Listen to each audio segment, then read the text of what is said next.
Yes, it's John G. Sutton. Tales from the jails. We're going to talk today about this man.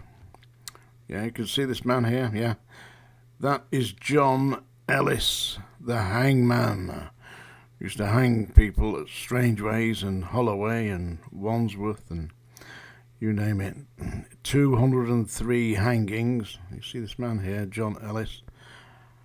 Strangely, he was the chief hangman from 1907 to 1924. And John Ellis was the chief executioner. 203 hangings. He's the man who hung Dr. Harvey Crippen. I know Dr. Crippen was the first man arrested by use of radio, I think, radio telephone. Anyway, he supposedly poisoned his wife with a poisoned chocolate, yeah?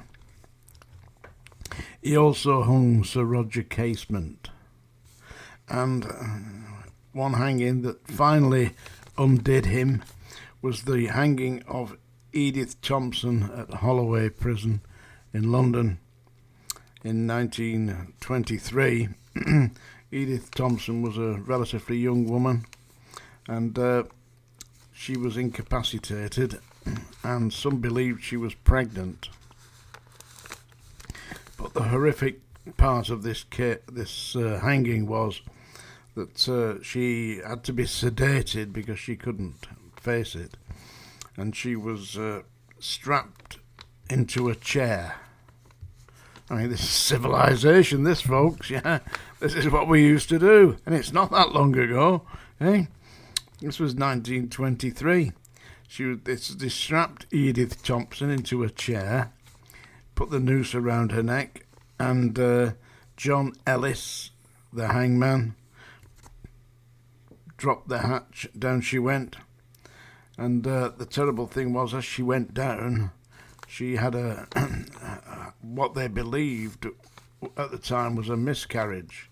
Well, it was, because she dropped down, the fetus and everything inside her blasted through a vaginal orifice and splattered all over the floor, and John Ellis collapsed.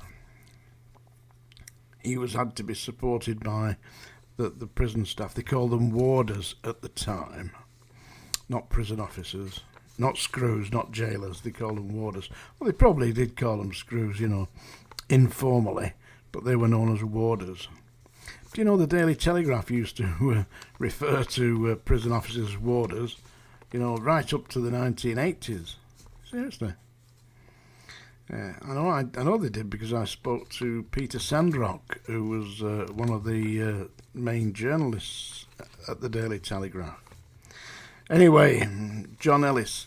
I have met John Ellis, despite the fact that he committed suicide in 1932. He got a cutthroat razor and slashed his own throat in 1932. But John Ellis haunts Strangeways. I've seen him a couple of times, actually.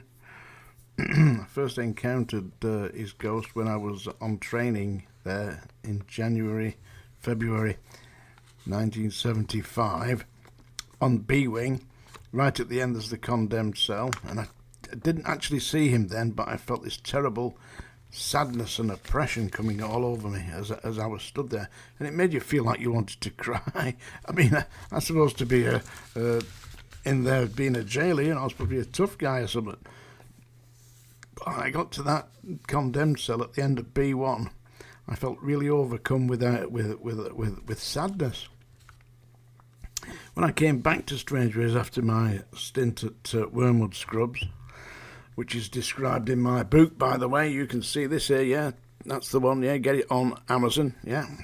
And when I came back to Strangeways, one of the first shifts I had on nights was in charge of B-Wing. And I went round all the cells checking them. When I got to the end cell on B1 landing, I looked through the cell. There was a guy standing in there with a hat on, and old-fashioned suit, just like that, with a dark moustache and all the rest of it. It was John Ellis. It was because there was nobody there. I looked again. There was nobody there. I mean, I could have been having it could have been a fit of imagination, because I had obviously got history with that area of the cell. But I mentioned what I'd seen to the duty principal officer in charge of the prison that night, and he said, "Oh, he's frequently seen John Ellis." Apparently the hangings and all that had played on his mind, and he couldn't live any longer, and he'd made a previous attempt to kill himself in 1927, I believe. He shot himself, but he shot himself through the jaw. I think he was aiming for his brain, but he missed it, went straight through his jaw. He was bound over to keep the peace for 12 months. At Rochdale Magistrates Court, because he lived at Rochdale, you see. I subsequently saw John Ellis again, round about 1980, 81 I believe it was. I was patrolling B-Wing, once again it was at night, and I saw this man walking along B1 landing, hat on his head, dark suit, carrying a little bag. And I saw him walking towards the central rotunda, start going up the stairs, and then I lost sight of him. So I came down the stairs, because there shouldn't have been anybody unlocked at that time, just the staff. So I went down and nobody there. I went to see the principal officer on the central rotunda. I said, "There's a man come through here," because somebody just walked along B-Wing and come up the stairs, and I've lost track of him. I couldn't see him, but there shouldn't be anybody unlocked at this time. And I described him to the principal officer. He said, "No, that's the ghost of John Ellis." He said he's quite frequently seen. So I'd seen John Ellis twice, and just in case you've forgotten what he looks like, that's his image there. Looks like a typical Victorian kind of character, doesn't he? Yeah, spooky. John Ellis. Anyway, that's the haunting of Strangeways. If they pull it down, what's he going to do? Won't be walking down B1 anymore, will it? It'll be a nice block of flats. Some poor bastard's going to wake up about 2 o'clock in the morning and see John Ellis preparing a noose. Anyway, I've got a request here, folks. Yeah, it's the guy's name is Scott Bartram. Yeah, Scott, trust you watching, mate. He requested a song for me to sing, "Return to Sender," originally by Elvis Presley. So, whilst I'm certainly no Elvis Presley, I'm going to give you a rendition. I'm going to rip this apart, yeah? This is no special delivery, folks. This is bargain basement, second class, stamp, return to sender by yours truly. I gave a letter to the postman. He put it in his sack. And bright and early next morning, he brought my letter back. It was the bastard Royal Mail again. They used to sound, they're on strike all the time. She wrote upon it, "Return to sender, address unknown. No such number, no such zone. We had a quarrel, a lover's spat. Alright, I'm sorry, but my letter keeps coming back."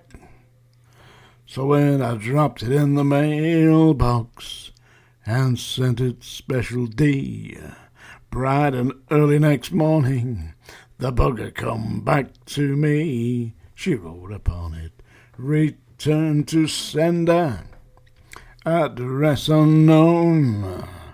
No such person, no such zone." You know, this time I'm gonna take it myself and put it right in her hand. And if it comes back the very next day, well, then I'll understand the writing on it. Return to sender, address unknown, no such number, no such zone. There we go. I hope that was alright for you, Scott. And anybody else who's got any requests, you put them down below. Somebody wanted me to sing, what was it? I'm So Lonesome I Could Cry. I'll give it a go, but I can't really hit them, anything above E. I'm kind of out of my depth a little bit, Anyway, don't forget to buy my book, folks. And nice comments too. Thank you.